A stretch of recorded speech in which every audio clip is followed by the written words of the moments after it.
Drie gelaaide sfere, X, Y en Z, gesteun deur geïsoleerde gare draadjies wat ewe lank is, hang vanaf 'n balk. Sfeer X is negatief gelaai.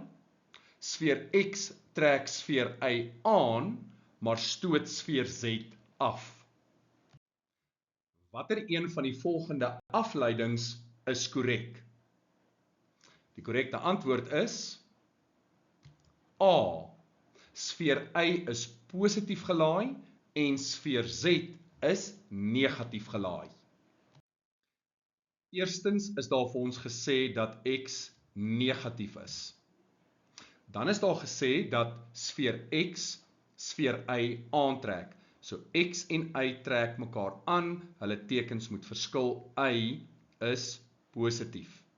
Dan sfeer X stoot vir sfeer Z af, afstotend, hulle tekens moet dieselfde wees, so Z se teken is negatief.